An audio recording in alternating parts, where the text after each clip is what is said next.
another video. So today we're going to be talking about food intolerance testing. It is a test that I did in my own health journey. If anyone's new to my channel, so I suffered with acne for over 10 years, and fast forward now to where I am in this moment in time, I am now a qualified naturopathic nutritionist. I work with clients one-to-one. So I really have a view from both sides, okay? So go get yourself a herbal tea, sit down, and let's chat. I think where my brain wants to start with this conversation is actually just touching on why I just don't think these tests are reliable. Like, let's just get to the point with this. First thing is that as a practitioner, when people are sending me their test results that they've had done in the past, I'm not joking, it's always the same, like similar set of lists. Like, it's the same foods across most tests. Number two, it's never just like one or two foods. It's always like a list of like 15 different foods or maybe 20 different foods. And then the other thing as well, there's this missing link that is just not, thought about when people are having these tests done, is that, well, if your gut barrier is like there's increased permeability, which is basically what we also know as leaky gut. If that barrier is compromised, well, then food could be passing through into the bloodstream and you're going to have an immune reaction to it. You're not actually like having an intolerance to the foods per se. It's more so your gut barrier is compromised and things are going through into the bloodstream. So it's going to just show up on your report that you're kind of reacting to everything. So really, when someone's having a big list of foods come up as a reaction on a food intolerance test, I would 100% be more like suspicious about their gut environment state, because that is far more potentially root cause. Now let's talk about kind of the negative effects of these tests and what I see just happen. Let's say you've got acne and you get this report back and you see, okay, all these foods I'm reacting to. When you want to clear a symptom, you are determined, okay? So normally a lot of people do that. The next day it's like everything's out. They cut it all out. It's like, right, I'm getting rid of all these foods. And the thing is like off the back of that, because there's a lot of common allergens in those food lists, like for example, it's really common for people to have yeast in there, or cow's milk, or gluten, or wheat, or whatever it is. Do you know what I mean? Like the real common, like eggs and like all these common allergens. Because they're taking all of these things out, I mean, you would expect some of those inflammatory pathways probably will drain a little bit, just because you're kind of like poking holes in a bucket. So initially, yeah, you actually might get some like results, but the thing is, when people do that, they think, oh my god, it's working, like I am actually reacting to these foods. And this is where you go down a very slippery path, because then all of a sudden you're in a place where it's like, oh my god, okay, I react to these foods, now I can't have these foods. Like, these foods I react to. And now we're going down a path where these tests are basically taking people down into restrictive eating, honestly. And particularly with acne being a condition which is very hard. There's so many root causes to acne, so you're always really trying to like strive to find that control. Food is a very easy area for people to control. So particularly in acne journeys, like a lot of people, like the typical advice with food intolerance testing is you take it out for 3 months and then you start reintroducing. But the common pattern I see in practice is people come to me and like they took these foods out maybe a year or plus ago and they're still petrified to touch them. And then what happens? We start developing other issues in other places. So once we start getting too restrictive, so focused on food is the problem, suddenly there's other things that could happen. Like, for example, you could actually not meeting your needs. So you actually could start unintentionally under eating. We start to not hit maybe macronutrient needs, so that's going to affect your hormones. The body can start to feel like it's in a bit of like a survival mode. It's going to shut down definitely hormones even more, but it's also going to work a bit harder on like stress pathways in the body. And all of a sudden you're kind of triggering sometimes other issues in other areas, and then suddenly that starts feeding back into your symptoms, and then the symptoms are not getting better. So then what happens is then people are like, I need to tighten it up, I need to be even more stricter, and it's a never ending loop, and it is like self-destruction completely. I've seen this scenario play out in people so many times, and it played out in myself. I'm going to share my experience in just a second. I think another layer now just to add to this as well is that, and this is another reason why I really just don't like love and jump to any of these like food intolerance testing, is that food most of the time isn't the issue. The issue is actually more so in the interactions that person's having with the food and the underlying mechanisms that are off. So for example, it could be like digestive capacities are weak, so like their stomach acid isn't breaking down the food properly, or their digestive enzymes aren't being released. So yeah, they're having issues in the digestive process, which is triggering the symptoms, blood sugar imbalances, and that whole system's off, and that's provoking more stress and cortisol and things like that in the body. I mean, we've spoken about the gut barrier. That's a very clear one as well, like gut barrier issues. So basically all the foods they're eating can actually start triggering an immune response in the body. So I personally think you need to dig a lot deeper, and you need to be asking the question why. Like if you think you're not responding well to a food, the answer isn't always, oh, I'm just gonna take the food out. The answer is actually asking yourself, why? Why am I reacting to that? You know, maybe in some cases someone actually does have an allergy or intolerance to that. You know, this is where keeping food diaries is really helpful as well. But in most cases, you tend to find it's more so the interaction side that's more so the problem. So I just want to share my experience with food intolerance testing, because there might be some people who really relate to this experience as well. So it was when I was around like 19 years old, I had it done. I remember I was actually over in America, in LA at the time.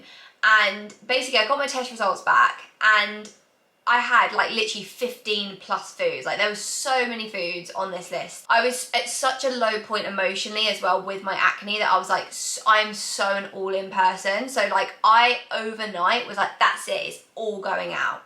Now, when I had this food intolerance test done, I really wasn't too much into, I guess, looking at my food before. Like it was the first time really that food was ever triggered as like a possibility to be of causing my acne. It wasn't actually something really in my radar at that point. And I remember having this food, you know, this list of foods I couldn't eat. I went into Whole Foods over there with my mum, and I just cried. Like it was the most overwhelming experience I've ever felt in a supermarket. I went in and I was like, I just don't know what to eat.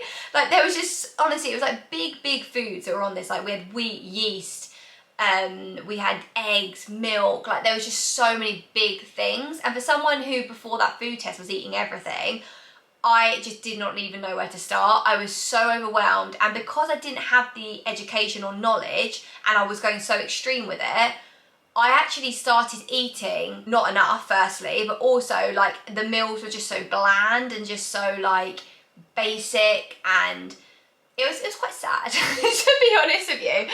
And I remember even like there was I don't know if anyone in America knows Cafe Gratitude. I always remember my experience. I was sitting in Cafe Gratitude, which is like a health cafe, and I was like, okay, well, I'm definitely gonna be able to eat here. Like it's a health cafe. I got there, and because I was so like adamant, like I'm sticking to this, I asked them for like the allergy thing. They literally brought me over like this binder, like a big file binder, and it literally went through all the dishes, all the ingredients.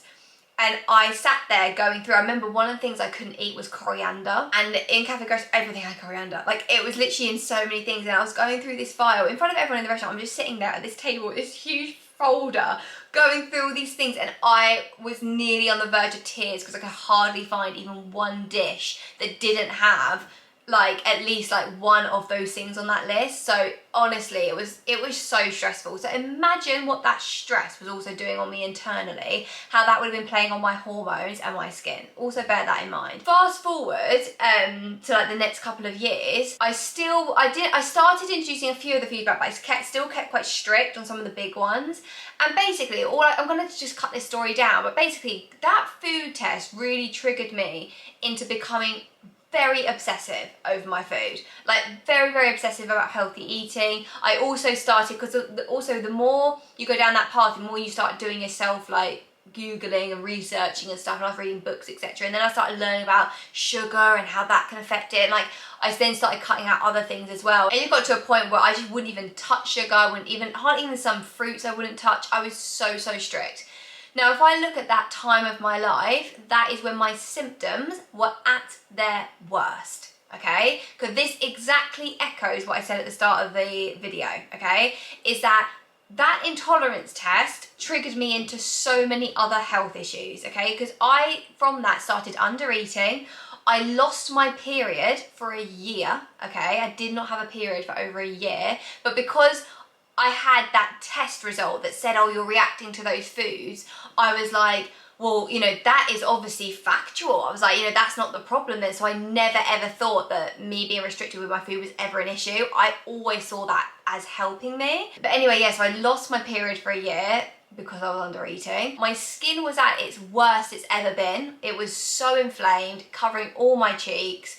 also because of everything going on, and because I was so OCD and like so focused on my food, it was so stressful, right? So I had so much stress being provoked in my body. And yeah, basically I was at the absolute height of really a storm that I was creating in terms of my health. When I look back at my journey, that whole first part was triggered from that food intolerance test. So when I have clients come to me who have had this food intolerance testing done and I can see them about to go down these paths, that this is like something I'm so passionate about helping them with and trying to like release those kind of restrictions in the mind and educate them around these things, because really just kind of go back to something I said, food is not the problem. It ends up you making it the problem sometimes off the back of these food intolerance testings. You have to go in with caution and an open mind. Like if you want to do them, absolutely fine, but do remember to start introducing those foods back in.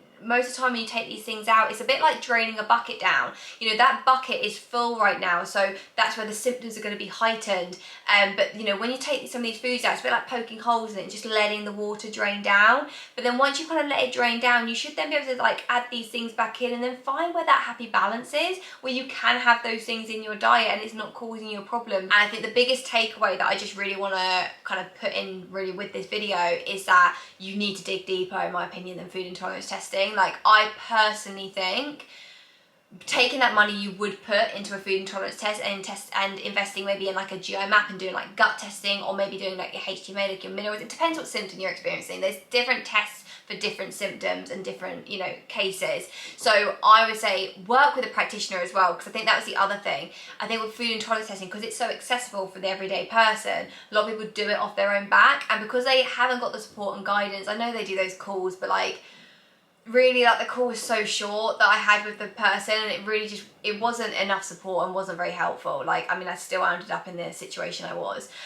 So yeah, so I definitely think, you know, the danger is when people are doing these things on their own without that support and education, it's a very delicate line. Like you could easily fall off and like really go down a bit of a dark path with those testing. I'm not kind of bashing the test saying like it has no clinical relevance, because I think in some cases it can, definitely. But I think there's certain tests that are definitely better than others. That's also another factor to this. But also, I just think you have got to think about the bigger picture. But I just wanted to bring this conversation to light. Definitely we can continue this conversation in the comments below. I'm sure there's people out there that had done these tests and had great success with it. It's always going to be the case, you know, that when you go on these companies as well, they'll have testimonials. There's always going to be people out there who have had a great experience, and that's fantastic. But I'm talking to the people who are out there who are doing these testings or think about doing these testings, and they're not getting the results, or they are falling but down a tricky path. I'm talking to these people because, you know, if someone's not getting results, there's not really help for that online. Do you know what I mean? Everyone just wants to talk about the wins. So I'm going to leave this video here, but I really do encourage you to continue this conversation in the comments, because I know there'll be a lot of people out here who will be resonating with this video. It's a very common scenario people fall into, and I think that if we share, you know, experiences in the comments, it's really nice as well just to feel like you're not alone as well, and like, you know, it's kind of support for each other. So please do, you know, support each other in the comments, and then if there's anything that I feel like I can add some more like clinical and like practitioner perspective value to, I'll also comment on things as well. But I hope this video has been helpful, insightful, and maybe it's been a little bit of like a penny drop to like, you know, push you kind of down the right direction in terms of your focal points and what to maybe consider next. And if you do feel like you need support and you would like to work with me one-to-one, then I'll have all my information down below as well. Anyway, I'm sending you guys all my love. Make sure you subscribe if you aren't already, so you don't miss any future videos, and I will see you guys in the next one. Bye.